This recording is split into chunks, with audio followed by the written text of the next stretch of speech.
We're moving my parents into your house next week. My son-in-law Brandon didn't ask. He announced it, like I'm the hired help.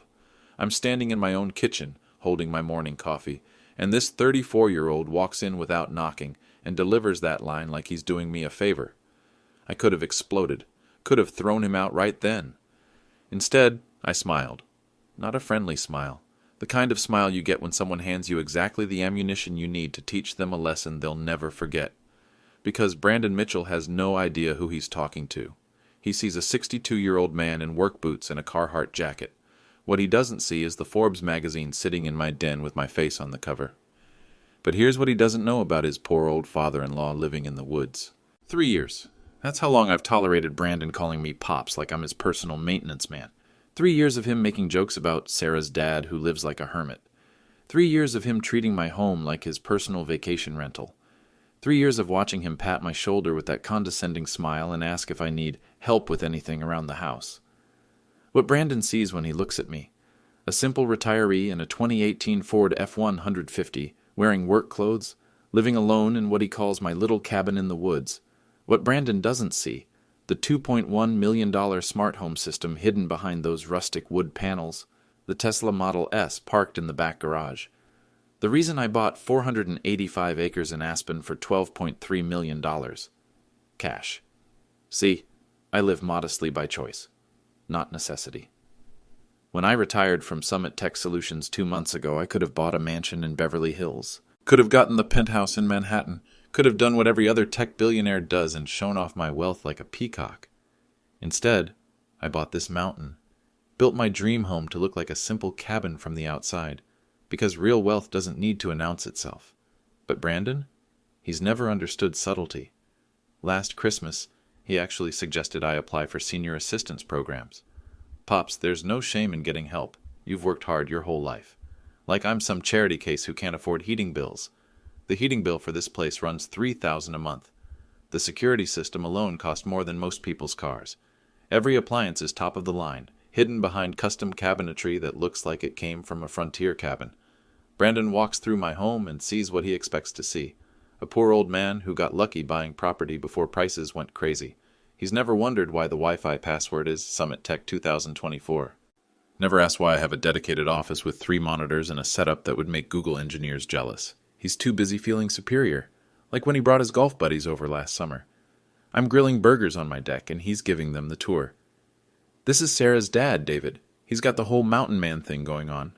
Simple life, you know? Sometimes I think he's got the right idea, living off the grid like this. Off the grid. With my $200,000 generator system and satellite internet that runs faster than most office buildings. But I let him talk. Let him play the generous son-in-law who tolerates his wife's eccentric father. Let him think he's doing me favors by visiting. Because here's what I learned in 30 years of building technology companies. Sometimes the most powerful position is letting people underestimate you. Brandon's been underestimating me since the day he married my daughter Sarah, treating me like I'm lucky to be included in family dinners, acting like he's the successful one in the family with his golf club memberships and his BMW lease. What's funny is that BMW payment? $437 a month. I know because Sarah mentioned it once, worried about their budget. I spend more than that on coffee beans. The property taxes on this land alone are $68,000 a year. The insurance? Another $42,000. The maintenance on a place this size? We're talking 6 figures annually, and that's with me doing most of the work myself because I enjoy it. Brandon thinks I do my own repairs because I can't afford contractors. 3 years of this. 3 years of biting my tongue when he parks in my driveway like he owns the place. 3 years of listening to him explain basic financial concepts to me at family dinners. 3 years of watching him scroll through his phone while I'm talking, like my stories about the old days aren't worth his attention. Those old days built the company Google just bought for $923 million. But Brandon doesn't read Forbes, doesn't follow tech news, doesn't know that Summit Tech Solutions was the quiet giant in data analytics that every major corporation relied on. He knows I used to work in computers, and that's enough for him. So when he walks into my kitchen this morning and announces he's moving his parents into my house, he's not seeing the tech founder who revolutionized enterprise data systems. He's seeing the old man he can boss around. The old man who's about to teach him the difference between real wealth and the appearance of success. Why does he live so modestly? Because when you've built something that matters, you don't need to prove it to everyone who walks through your door. But sometimes someone pushes you just far enough that you decide to show them exactly who they're dealing with. The call that changed everything came 3 days later. I'm in my office, reviewing some final transition documents from the Google acquisition, when my phone rings. Brandon's name on the caller ID. Hey, Pops. Just wanted to give you the details about my parents coming to stay. Normal conversation. Polite, even. Then I hear voices in the background. Hold on, let me put you on speaker. The guys want to hear about your place. That should have been my first warning. Okay, Pops, you're on speaker here at the club. I was just telling everyone about how you're going to love having house guests. Finally, some company in that little cabin of yours. Laughter in the background. Rich, entitled laughter from men who've never built anything in their lives. Yeah, Pops. The guys here think it's hilarious that you're finally going to have people to cook for again, like having a purpose, you know? More laughter. One of his friends chimes in. Brandon, make sure he doesn't try to charge you rent. These old guys can get weird about money. The whole table erupts. Brandon's laughing hardest of all. Don't worry, Brandon says, his voice carrying that tone you use when talking about a slightly embarrassing relative. Pops knows we're family. Besides, what's he going to do, evict us? I'm listening to this, sitting in my 1,200 square foot office with my 3-monitor setup and my wall of awards from the tech industry, listening to my son-in-law mock me to his golf buddies. The funny thing is, Brandon continues, warming to his audience, he acts all independent, but Sarah sends him money every month. Guy's too proud to admit he needs help, so we just slip it into his account quietly. My grip tightens on the phone. Sarah doesn't send me money. What Sarah does is transfer money from my account to cover her mortgage payments. Has been for 2 years since Brandon lost his job and decided unemployment was a sabbatical to find his passion. But Brandon doesn't know that. He thinks the money appears in their account because Sarah's generous with her poor dad. Honestly, Brandon says, I think this will be good for him. My parents are social people. They'll get him out of the house, maybe help him budget better. Dad's always saying Pops needs to learn to live within his means. Another voice. How big is this cabin anyway? Oh, it's decent size. Probably 3 bedrooms, 2 baths. Nothing fancy, but it's got that rustic charm, you know? No central air, but there's a wood fireplace. Very authentic. They're describing my home like it's a quaint bed and breakfast. 3 bedrooms. Try 7 bedrooms and 8 bathrooms. No central air? The climate control system in this house costs more than most people's cars and maintains perfect temperature in every room. But the worst part is coming. The best part, Brandon says, his voice dropping like he's sharing a secret, is that Pops thinks this whole thing was his idea. I just mentioned that my parents needed a place to stay for a few weeks, and he immediately offered. So generous, you know? Really shows his character. I never offered anything. He announced they were moving in. Brandon, one of his friends says, your father-in-law sounds like a good guy. Little out of touch maybe, but good-hearted. Oh, he is. Just needs some guidance sometimes. Living alone up there, he gets these weird ideas about property values and thinks his place is worth more than it is. I keep telling him, Dad, location matters. But square footage and amenities are what really drive price. Brandon is giving real estate advice, to me, about my own property. The property I bought for $12.3 million because it includes mineral rights, water rights, and sits on what will be the most valuable undeveloped land in Colorado within 5 years. Anyway, Brandon concludes, should be fun. My parents love playing cards, so maybe they can teach Pop some new games, keep him busy. I hang up. For 5 minutes, I just sit there, staring at my computer screen where the final Google acquisition documents are displayed. $923 million. Then I open a new browser window and navigate to Airbnb. If Brandon wants to talk about property values and square footage and amenities, let's talk about property values. I spend the next hour researching comparable rentals in the area, luxury mountain homes in Aspen, properties with similar acreage and amenities. The average nightly rate for a property like mine, $73 per night. That's fair market value. That's what strangers pay to stay in homes like this. But Brandon and his parents aren't strangers. They're family. Family gets a discount, right? So I list the guest wing of my home on Airbnb. Professional photos I had taken for insurance purposes, detailed description of amenities, competitive pricing, $73 per night, weekly and monthly discounts available. The listing goes live at 11:47 p.m. By midnight, I have 3 booking requests from actual strangers wanting to pay money to stay in my little cabin. I decline them all. I'm saving the space for special guests. What was my breaking point? The moment my son-in-law put me on speakerphone to mock me to his country club friends.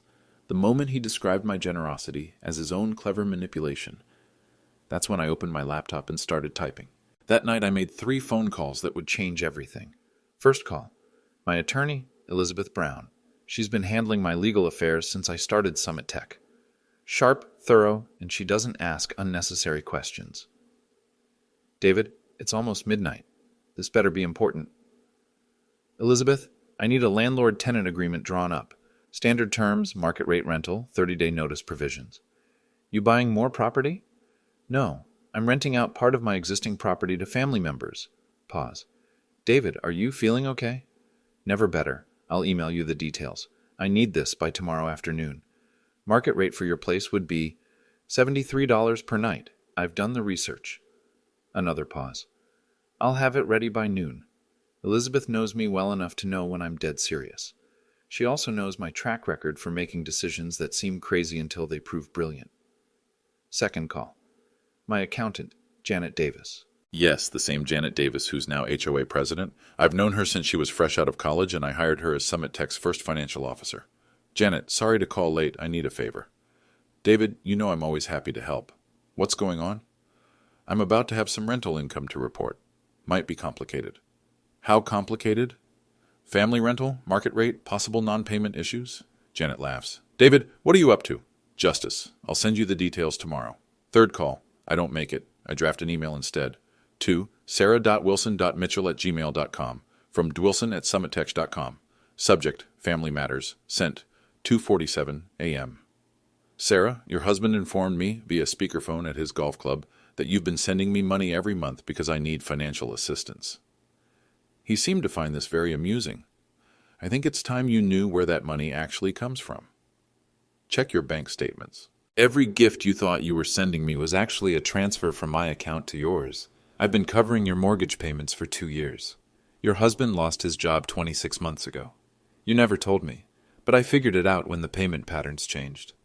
I didn't say anything because I thought you'd ask for help when you were ready. Instead, Brandon convinced you that you were helping your poor old father. We need to talk. But first, I have some business to handle. Love, Dad. P.S. Google bought Summit Tech Solutions for $923 million. The sale closed 2 weeks ago. I was waiting for the right time to tell you. Send. I lean back in my office chair and look around at the space Brandon thinks doesn't exist. Awards from the tech industry covering one wall. Patents with my name on them framed above my desk. A signed photo from the Google executives who just made me one of the richest men in Colorado. Tomorrow, Gerald and Patricia Mitchell are moving into my home. Nice people. I've met them several times at family dinners. Retired teachers from Ohio. They raised an entitled son, unfortunately, but they themselves are decent folk. They have no idea what their son has been saying about me. They have no idea that their son thinks they're doing me a favor by staying in my little cabin. They have no idea that their visit is about to become the most expensive education in family dynamics they've ever received. I open the Airbnb listing one more time. 7-bedroom mountain estate, luxury amenities, stunning views, perfect for family retreats, $73 per night. I add a note to the house rules. Payment due upon check-in, no exceptions. Then I create a document I title Welcome Gift. It's going to be a comprehensive package. Airbnb booking confirmation, house rules and regulations, payment schedule, property information, and a few surprises that will help everyone understand exactly where they stand. Because if Brandon wants to play landlord with my property, if he wants to make decisions about who stays where and for how long, then he's about to learn what a real landlord looks like. I've been in business for 30 years. I've negotiated with Fortune 500 companies. I've built partnerships and dissolved them. I've managed budgets bigger than small countries' GDP. Brandon thinks he's dealing with a confused old man who doesn't understand property values. He's about to discover he's dealing with someone who just redefined property values for the entire data analytics industry. What's in those documents I'm preparing? Everything Brandon should have asked about before he assumed he could walk into my home and start giving orders. Every detail he should have researched before putting me on speakerphone to mock me to his golf buddies. Every piece of information he would have discovered if he'd treated me with basic respect, instead of dismissing me as irrelevant. Tomorrow, the education begins. Moving day arrived right on schedule. Gerald and Patricia Mitchell pulled up in their 12-year-old Honda Civic at exactly 2 p.m., followed by Brandon in his leased BMW. They looked around at my property with obvious appreciation. "David, this is absolutely beautiful," Patricia said, getting out of the car and stretching. "Thank you so much for letting us stay." "Brandon showed us photos, but they don't do it justice," Gerald added. "This must have cost a fortune to build." Brandon cut in quickly. "Dad, remember what we talked about. Pops is sensitive about money." I smiled. "Actually, let's talk about money right now. I have something for you." I handed Patricia a manila folder. "Your welcome gift." She opened it with the excited curiosity of someone expecting maybe local restaurant recommendations or hiking trail maps. Instead, she found an official Airbnb booking confirmation. "Aspen Mountain Luxury Retreat," she read aloud. 7 nights. $73 per night plus cleaning fees and taxes. Total, $511. Gerald looked confused. "David, what is this?" "Your reservation confirmation. Payment is due at check-in, per house rules." The color drained from Brandon's face. "Pops, what are you doing?" I opened the second folder. "House rules and regulations. Quiet hours are 10 p.m. to 7 a.m. No smoking anywhere on the property. Maximum occupancy 2 guests in the assigned accommodation area. Damages will be charged separately." Patricia looked at her son. "Brandon, I thought you said your father-in-law offered to let us stay for free." "He did." Brandon's voice cracked slightly. "Pops, this is family. You can't charge family rent." I pulled out the third folder, the big one. "You're absolutely right, Brandon. Family is different. Family gets honesty." I handed him my property deed. He opened it reluctantly, started reading. I watched his face as the numbers sank in. "Purchase price," I said calmly. $12.3 million, paid in cash, no mortgage. Gerald whistled low. $12 million? David, this place is worth $12 million? More now. Property values in this area have increased 18% since I bought it 2 years ago. Brandon was still staring at the deed. This has to be a mistake." "No mistake. Would you like to see the bank records? I keep everything well documented." I pulled out folder number 4. Bank statement. Account balance, $23.7 million, plus investment portfolio summary showing another $41.2 million in diversified holdings. Patricia sat down hard on my front steps. Gerald looked at the paperwork, then at me, then at his son. "Brandon, what exactly did you tell us about David's financial situation?" Brandon was sweating now. He lives so simply. I thought." "You thought what?" I asked, my voice still perfectly calm. "I thought you were struggling. You dress like you drive that old truck. You never spend money on anything." "I spend money on things that matter. This property. The best security system available. Solar panels that make this place completely energy independent. A workshop that would make professional contractors jealous." I gestured to the house behind me. "What you see as a simple cabin is actually a 7-bedroom, 8-bathroom custom home with radiant floor heating, central air, a wine cellar, and smart home integration throughout.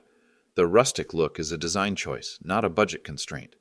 Patricia found her voice. "David, why didn't you ever mention—" "Because I don't need to announce my net worth to feel valuable. Unlike some people." I looked directly at Brandon. "Brandon, you want to know the really interesting part? That money Sarah's been sending me every month to help with my expenses? Check your bank records." "Every penny comes from my account to yours. I've been covering your mortgage for 2 years. His mouth opened and closed like a fish. "Sarah never told me you lost your job. She was too proud to ask for help directly, so I helped quietly, the way family should." I picked up my phone and showed him the screen. 12 missed calls from Sarah since midnight. She got my email about the Google acquisition. She's been trying to reach you all morning." Brandon grabbed his phone. Sure enough, 12 missed calls, 8 text messages. "Google acquisition?" Gerald asked. I handed him the final folder. Forbes magazine, my face on the cover. "Local tech founder sells company for record $923 million." The silence stretched out for 30 seconds. Finally, Patricia spoke. "David, I am so sorry. Brandon told us you were having financial difficulties. He said you offered to let us stay because you needed the company. I never offered anything. He announced you were moving in and I could take the guest room." Gerald turned to his son. "Brandon, is that true?" I thought—" "What did you think?" I asked. That you could walk into my home and start giving orders.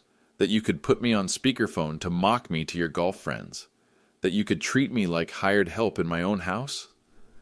Brandon's lawyer friend from Denver chose that moment to pull up in his Porsche. Great timing, I said. Brandon, is this the attorney you mentioned? The one who was going to sue me into the ground? The lawyer got out of his car, took one look at the Forbes magazine in Gerald's hands, and went pale. Oh no. Oh no. Brandon, please tell me you didn't try to threaten David Wilson. The David Wilson? Brandon looked confused. What's Summit Tech Solutions? The lawyer stared at him. Summit Tech Solutions revolutionized enterprise data analytics. Every major corporation in America uses their systems. Google just bought them for nearly $1 billion. Your father-in-law is one of the most successful tech entrepreneurs in Colorado. He looked at me apologetically. Mr. Wilson, I am so sorry. I had no idea Brandon was talking about you when he called. I thought this was about some landlord dispute. I smiled my quietest smile. Oh, it is about a landlord dispute. I'm the landlord. Brandon here seems to think he can make decisions about my property without consulting me. What happens when they refuse to pay? That's when things get really interesting. 2 days later, Brandon came back, this time with reinforcements. His lawyer friend plus 2 other guys in expensive suits. The kind of men who think law degrees automatically make them right about everything. I was in my workshop when they pulled up. Through the security cameras, I watched them march up to my front door like they were serving a warrant. I let them knock twice before I answered. Pops, Brandon said, trying to sound authoritative, we need to talk. Of course, come in. They filed into my living room. The lawyer I'd met before, plus 2 new faces. One introduced himself as a real estate attorney. The other claimed to be a family law specialist. Brandon had assembled a legal team to intimidate me.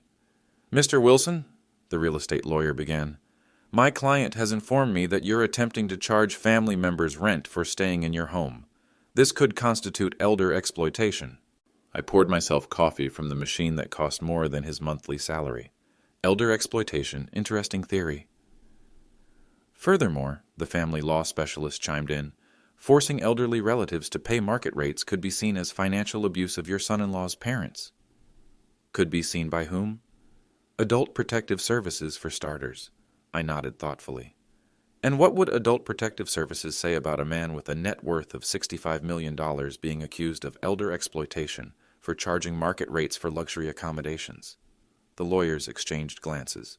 Mr. Wilson, Brandon's original lawyer friend said carefully, when we spoke before, I may have misunderstood your situation. Could you clarify your current financial status? I walked to my desk and pulled out a file. Certainly. Summit Tech Solutions, sold to Google Corporation for $923 million. Personal net worth after taxes and diversification, approximately $65 million. Current liquid assets, $23.7 million. I handed them the Forbes article. I own 14 other properties in Colorado. Total real estate portfolio value, $41.2 million. I have a legal team on retainer that includes former federal prosecutors and Supreme Court clerks. The real estate attorney was reading the Forbes article with growing alarm. Mr. Wilson, I think there's been a misunderstanding. No misunderstanding. Your client wants to use my property without compensation. When I requested fair market rate, he decided to threaten me with legal action. I looked at Brandon. Brandon, do you remember what you said to me on the phone? What's he going to do, evict us? That was your exact words. Brandon shifted uncomfortably. Well, I continued, since you asked so directly, let me answer. Yes, I can evict you. I can also sue for unpaid rent, property damage, and harassment. I can have you trespassed from my land. I can make your life very, very complicated. The family law specialist cleared his throat. Mr. Wilson, surely we can resolve this as family. Family resolves things with respect and communication. This, I gestured to their legal delegation, is intimidation, or attempted intimidation. I walked to my window and pointed outside. See those cameras? This entire property is under surveillance. Every conversation, every interaction, everything that happens here is recorded, including Brandon's announcement that he was moving his parents in without asking. The original lawyer was already backing toward the door. Gentlemen, I think we should leave. Wait, I said. Since you're here, let me mention something interesting. I own more rental properties than any other single landlord in Aspen County. I know housing law better than most attorneys. I know tenant rights, landlord obligations, and eviction procedures. I smiled at Brandon. Maybe you should have asked about my background before you called your lawyer friends.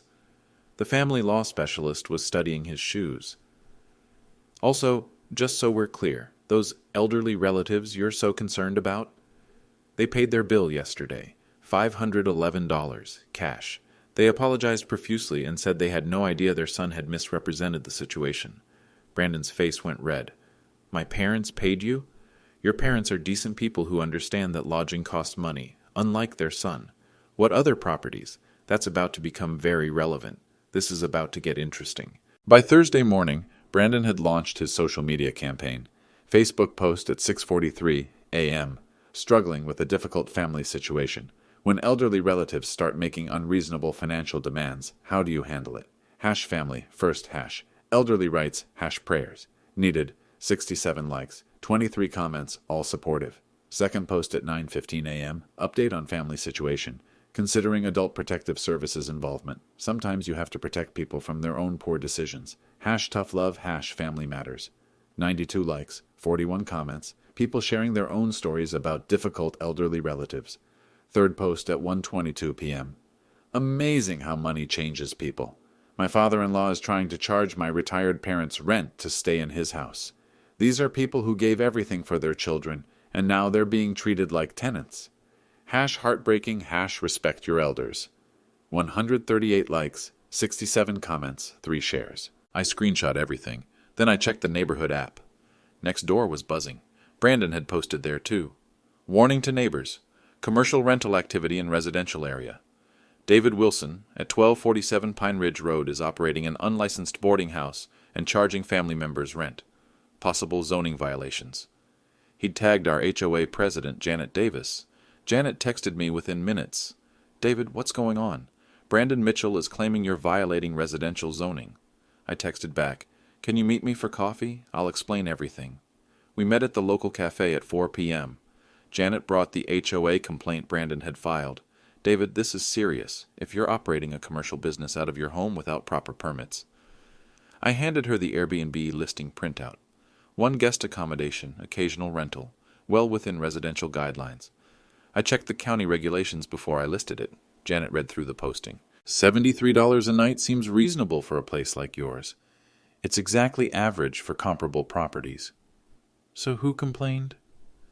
My son-in-law. He's upset that I'm charging his parents fair market rate instead of letting them stay for free. Janet raised an eyebrow. He filed an HOA complaint because you won't give his parents free lodging? Apparently. She closed the file. David, this isn't an HOA matter. This is family drama. I agree, but Brandon's making it public.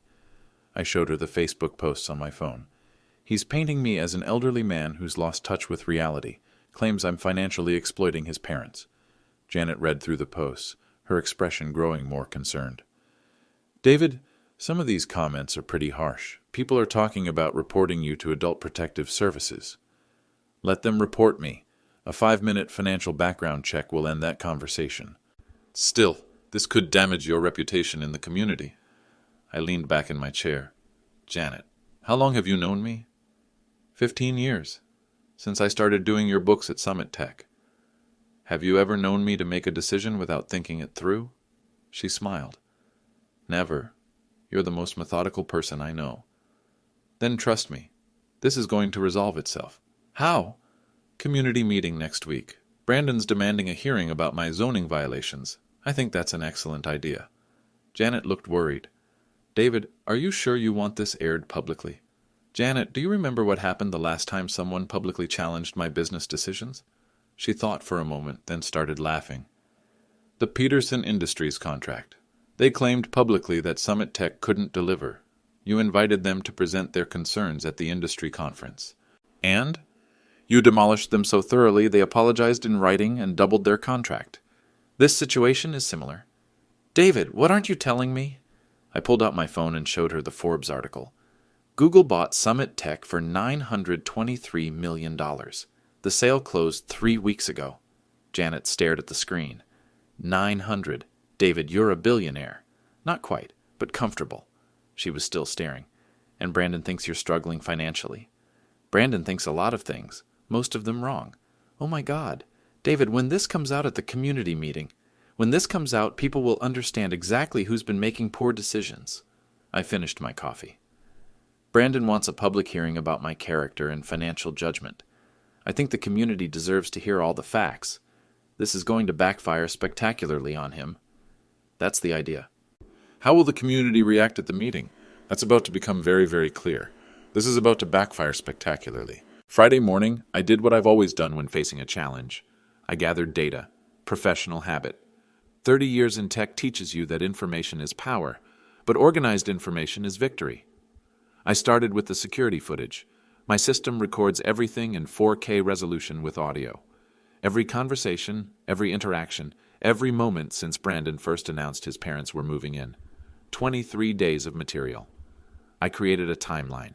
Day 1, Brandon's announcement in my kitchen. His exact words. "We're moving my parents into your house next week. No request, no discussion."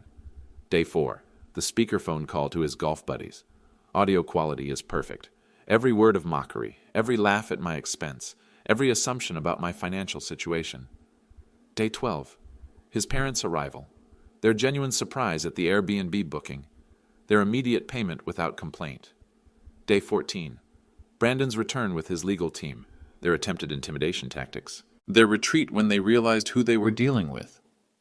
Day 23, today, the social media campaign in full swing. Next, I compiled financial documentation. Bank statements showing the Google acquisition payment, $923 million, less taxes, legal fees, and transition costs.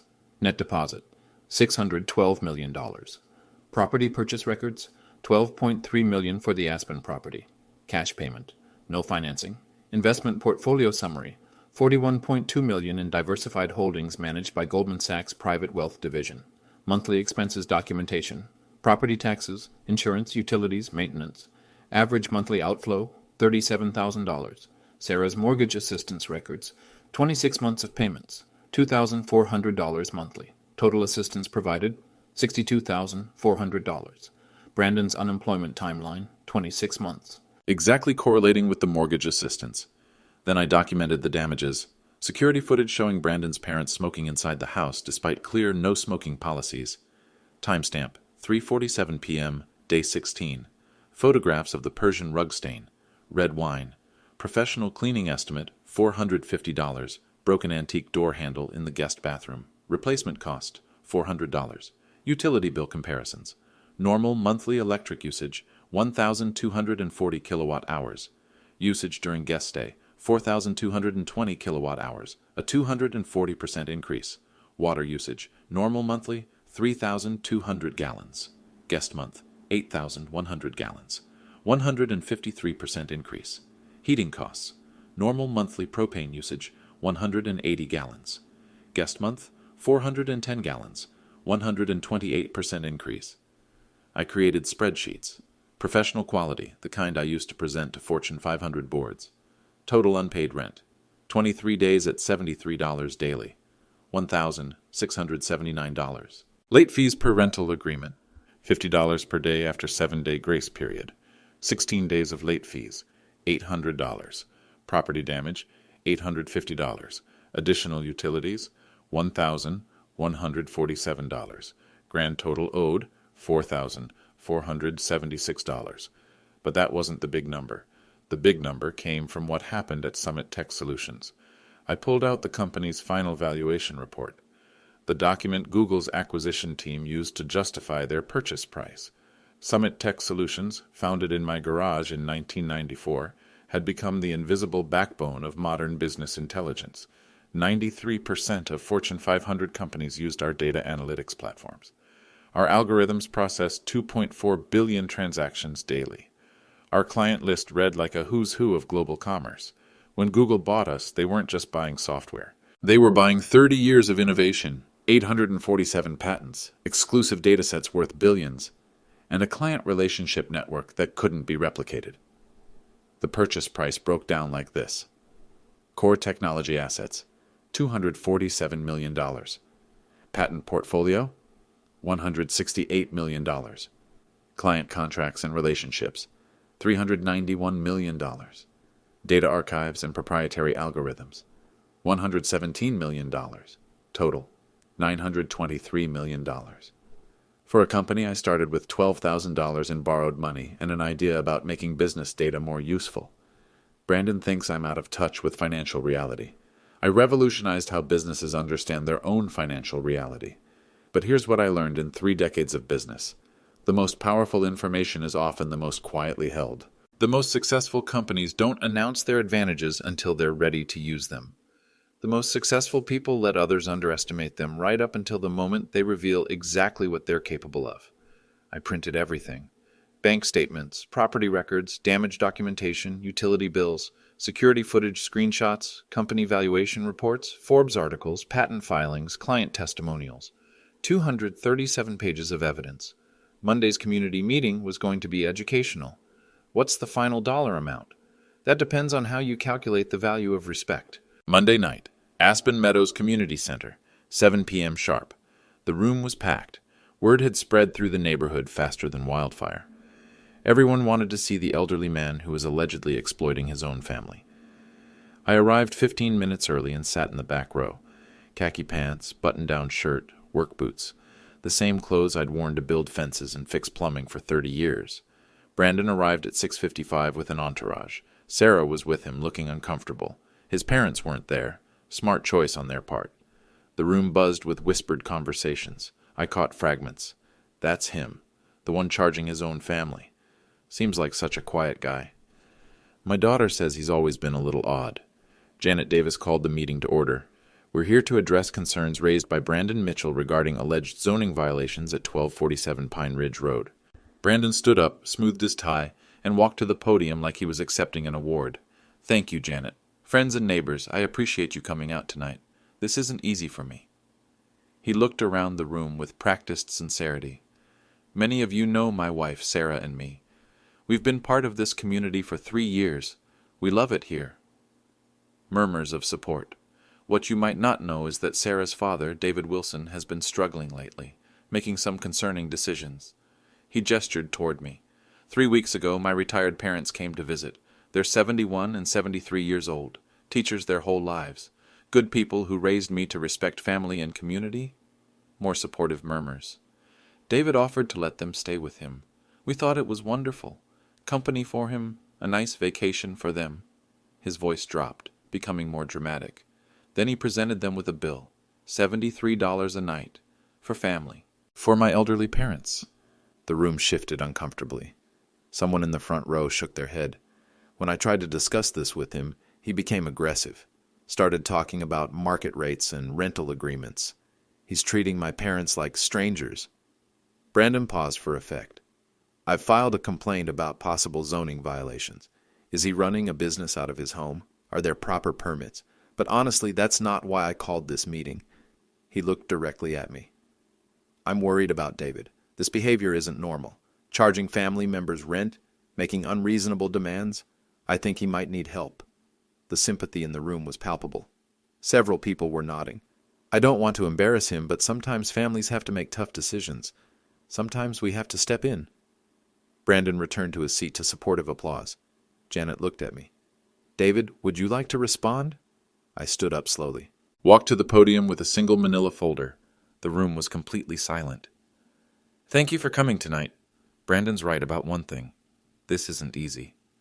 I opened the folder and pulled out a single sheet of paper. Forbes magazine, October 15th, 2024. I held it up so everyone could see the cover.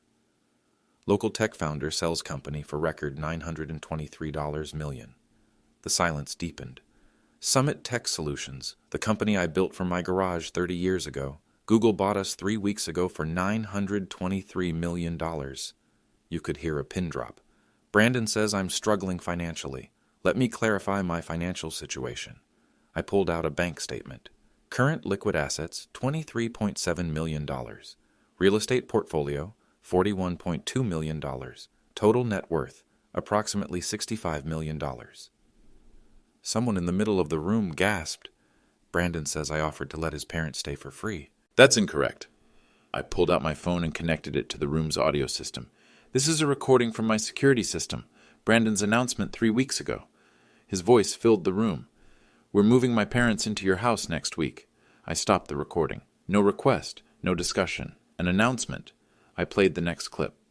This is Brandon putting me on speakerphone at his golf club. The room listened to Brandon mocking me to his friends. The laughter. The jokes about making sure I don't charge rent. The comments about me needing company and purpose. When it ended, the silence was deafening. Brandon says he's concerned about my decision-making. Let me share some of my recent decisions. I pulled out more documents. Sarah and Brandon's mortgage has been behind for 26 months. I've been making their payments. $2,400 monthly. Total assistance, $62,400. I looked at Brandon. Sarah thought she was sending me money to help with my expenses. Actually, every payment came from my account to yours. You've been living off my charity for over 2 years. Brandon had gone white. Brandon lost his job 26 months ago. Same timeline. Sarah never told me directly. She was too proud to ask for help, so I helped quietly. I pulled out utility bills. During your parents' stay, my electricity usage increased 240%. Water usage up 153%. Heating costs up 128%. Security footage shows them smoking inside despite clear no-smoking policies. I displayed photographs of the damages. Persian rug stain, $450 professional cleaning. Broken antique hardware, $400 replacement. Total property damage, $850. The crowd was riveted. Unpaid rent for 23 days, $1,679. Late fees per signed agreement, $800. Additional utilities, $1,147. I looked around the room. Total amount owed, $4,476. Your parents paid their portion yesterday, with a handwritten apology. I pulled out the final document. Brandon filed a complaint about zoning violations. Here's my business license for occasional short-term rental. Fully compliant with county regulations. Janet Davis stood up. David, I owe you an apology. I had no idea about your situation. Janet, you've known me for 15 years. You handled Summit Tech's books when we were just 5 employees working out of a converted warehouse. Recognition dawned on several faces in the room. Oh my God, someone whispered. Summit Tech. I remember when they went public. That was you? That was me. I looked at Brandon, who seemed to be shrinking in his chair. Brandon, you want to talk about family values? Family means respect. Family means honesty. Family means not putting people on speakerphone to mock them to strangers. I closed my folder. I'm donating $50,000 to our community center's renovation fund in Gerald and Patricia Mitchell's name as an apology for their son's behavior toward a neighbor who's been nothing but generous to their family. The room erupted in applause. Brandon, I continued, my voice carrying over the noise, you wanted a public discussion about my judgment and financial decision-making. Well, we've had it. I looked around the packed room. Any questions about my mental competency or my right to charge market rates for luxury accommodations? Silence. Then this meeting is adjourned. As I walked toward the exit, people stood up. Some applauded, others just stared. Brandon remained seated, staring at his hands. Sarah caught up with me in the parking lot. Dad, I am so sorry. I had no idea he was saying those things about you. I know, sweetheart. The mortgage payments, I thought. I wanted to help. I just wish you'd felt comfortable asking directly. She hugged me tightly. Dad, can we start over? We never stopped being family, Sarah, but some boundaries needed to be established. Brandon appeared behind her, looking smaller than I'd ever seen him. David, Mr. Wilson, I looked at him calmly. Brandon, respect isn't something you can demand, but it's definitely something you can learn to give. I got in my truck and drove home. As an apology for their son's behavior, the community had heard everything they needed to hear. Gerald and Patricia Mitchell moved out the next morning. They left an envelope on my kitchen counter with $4,476 in cash and a 3-page handwritten letter. David, we are mortified by our son's behavior. We had no idea he had misrepresented your generosity or spoken about you so disrespectfully. The money covers everything we owe, plus extra for the trouble we've caused. We understand if you never want to see us again, but please know that we raised Brandon better than this. We failed somewhere along the way. I called them that afternoon. Patricia, you and Gerald are welcome in my home anytime. What happened wasn't your fault. But Brandon is a grown man who made his own choices. You're not responsible for them. She cried a little. We talked for an hour about family, respect, and the difference between helping someone and enabling them. Brandon has been conspicuously quiet at family dinners ever since. He looks up when I speak now, says please and thank you, makes eye contact. Sarah finally understands why I live modestly despite having wealth.